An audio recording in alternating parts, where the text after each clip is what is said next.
Good morning and welcome to today's special edition of Searching the Heart. It's early this Christmas morning, the 25th of December 2025. And today, I would love to do this special edition to talk about some of the things concerning Christmas. Some of you know my stance on Christmas, and so you'll be very curious to hear what I have to say about it. And so I will do that. And I want to start by talking about that special period about 2,000 years ago when a child was born. Now, it was not Christmas then. These days we get the euphoria of Christmas that, okay, that morning was a Christmas morning. No, it wasn't. It was, in fact, a very, very tense period in that time in Judea. It was a period when the Roman Empire was at the peak of its dominance of the Jews. And that time, named Quirinius, had ordered a census, okay, of all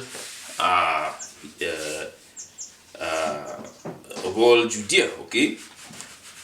We're not very sure how extensive that census was, but he ordered the census. And of course, the law at that time was that everybody was to go to his own country or his own village to get counted, okay. And of course, we know that civilization began during the Roman Empire. Starting from the Greeks, civilization began to blossom. It was a slow progress, but the Greeks really changed the way civilization functioned and operated. And up to today, whatever we do today is influenced by the philosophy of the Greeks. Okay? And they began that. And so the Romans actually usurped the empire of the Greeks.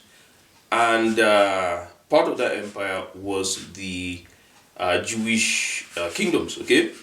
You remember that the Jews at that time had lost about 10 tribes from the tribes of Israel to the Greco-Roman Empire. And of course, it was just about 1.5 or about 2 tribes that were left in the land of Judea. And so this was a time where the Jews were feeling dominated, were feeling oppressed. And they all went to their villages in obedience out of fear that they might be invaded again and killed if they did not do that. So it was not a Christmas for them. Rather, it was something they had to do because they had to obey the ruling authority at that time. But it was this special period that this young virgin, Mary, who was betrothed to be married to the young man Joseph, okay, that she was heavy with the child Jesus Christ, okay. At that time, he was not known as Jesus Christ. It was a thing she had kept very close to her own heart. The visitation from an angel to her in a vision, telling her that she would give birth to a child, and he would be the Christ, the Messiah, okay? So it was later on when he fulfilled this prophecy that he was now called Jesus, the Messiah, Jesus, the Christ, okay? So this is what we see. So that morning, Christmas was instituted that morning, as it were, when Jesus was actually born in the strangest place ever. And that place was a place where animal food was kept, okay, called a manger. It was just right because they had no place to sleep. The village was overpopulated because everybody from around that was coming from that village, from around Judea, had come there, and they had arrived obviously late, and they didn't have a place to stay. So they were given a stable to stay in. I have a video done by Illumina about what the conditions really were. It was not a very, very, very easy situation. They had to manage that place where animals would normally stay, and Mary gave birth in a manger, a very poor place, okay? And it was definitely not Christmas for them. It was a very difficult situation, okay? But God had his own way. And what happened was that angels appeared to shepherds, okay? And they sang joyously in the air, okay? I'm sure it was like a UFO, what we would say, okay, like a UFO appearance to us, okay? People that time just noticed angels singing in the sky, okay? It was not reported much, but for them it was a special day, so they had to find out, where is this child, okay? For 3 wise men, it was a star, okay? They had to follow this star based on the prophecies they had heard from their teachers over generations. They followed the star, and they knew this was the time that the Messiah should be born. So they followed the star, and it took them right to this stable, to this very manger, okay? They're in Bethlehem. So this is what happened. And that was the first Christmas, as it were, okay? Celebrated by shepherds in the field, by angels singing in the sky, by 3 wise men bringing gifts to a baby who would have been born without any fanfare, okay? And this was the first Christmas. So that is the spirit of Christmas. That began the spirit of Christmas. And from then on, the mother Mary knew that the prophecy of the angel was true, despite the difficulties that she had been through. So Christmas was supposed to be an ordinary day without fanfare, involving a lot of suffering. But it became that day of celebration, that day of fanfare, because it was prophesied. And God decided in his own special way to make it a day of fanfare. Okay? So this is another way that you see the God of the Bible. Okay? The God of the universe, the God who created the world. You see him not just as a God, a judgmental God, but a God with sometimes a sense of humor. Sometimes a God with a sense of style of his own. Okay? And this is, I think for me, this is what attracts me to Christmas. Okay? For years and years, I never celebrated Christmas because I didn't grow up in a church that believed that the date that Christmas was celebrated was the right day. Of course, there are reasons for that. Given as the celebration of Halloween, which is clearly not a Christian festival, is very close to that day of Christmas, okay? And because of that, Herbert Armstrong in those days rejected Christmas, okay, because of the date, okay, that it was inaugurated, okay? But the idea of Christmas itself is a very true idea. It was created by God himself, with a sense of style, okay? Allowing the people to live their normal lives, but then bringing in that pinch of seasoning of his own, to show them that, to show us, all human beings, that our lives should not overly depend on our situation, okay? It should depend on our assurance that he is there for us. And in all situations, he is always there for us. And that is the message that the first Christmas shows us. But I'm going to still look at the reasons why some people still prefer not to keep Christmas, which I have begun to do. Okay? And that reason is because of the reason of the proximity to Halloween. The date is questionable. Okay? And there is another reason, okay, that also is very close to that. Okay?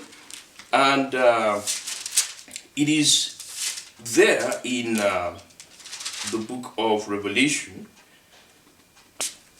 So yes, it is Revelation chapter 11, And this is a story about the two witnesses. If you go to my book, The Kingdom of Heaven on Earth, the works of a silent crusader, you see a very detailed explanation of what the two witnesses are all about. And that very well chimes into the fulfillment that we witness today. And we see the story of the two witnesses. The two witnesses will come and they will testify on earth until they are killed by the governments of the world. Okay? And let me start from verse 7.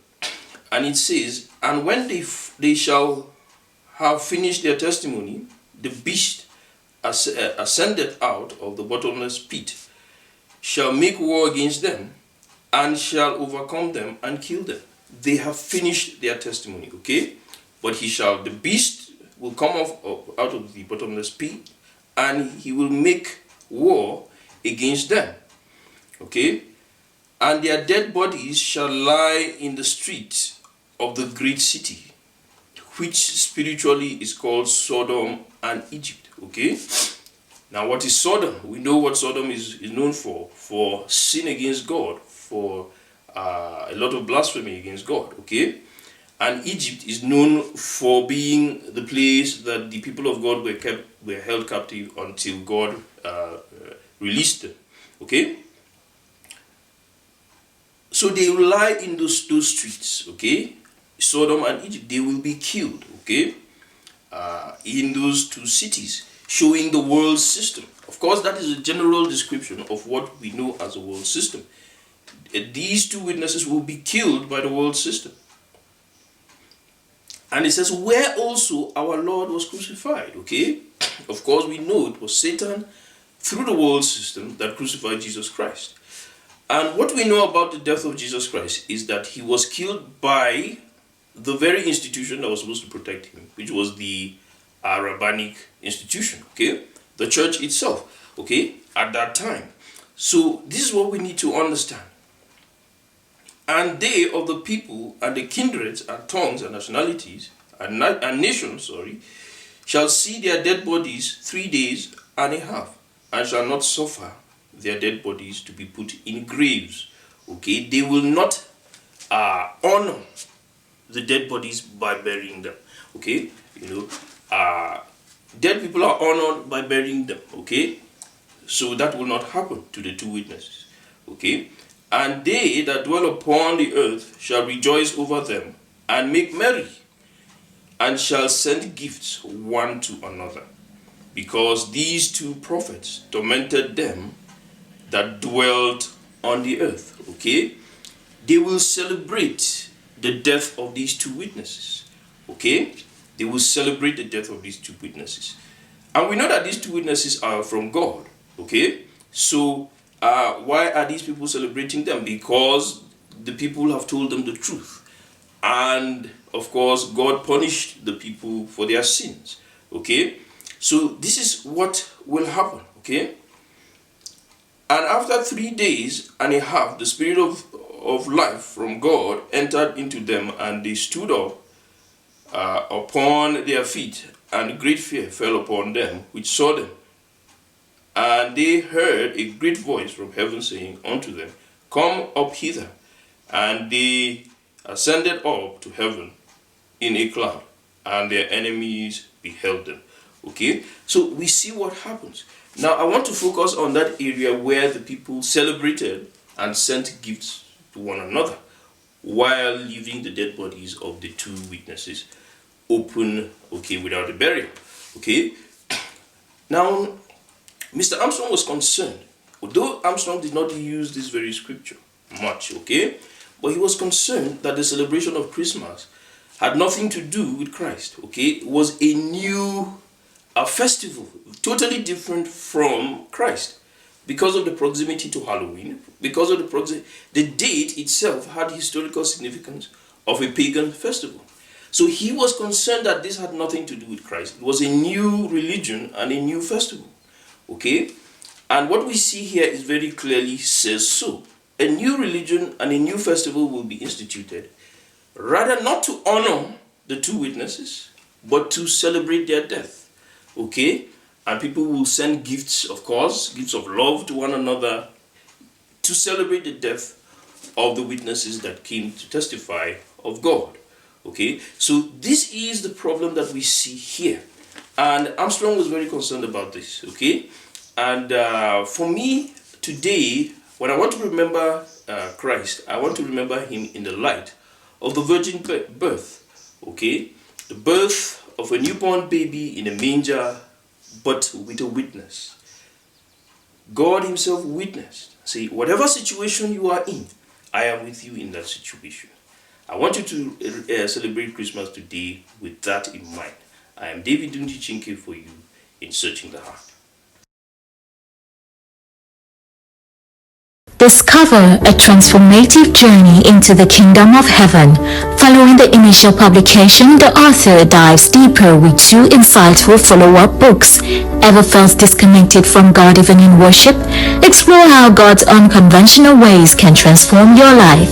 How can you align with divine plans, avoiding distractions? Find answers in The Kingdom of Heaven on Earth and The 3, Illuminating Christian Truths and Prophetic Practices. Unlock profound insights guiding you toward a deeper connection with God. Don't miss out. Dive into this enlightening exploration today. Click the link on the caption to get your copy.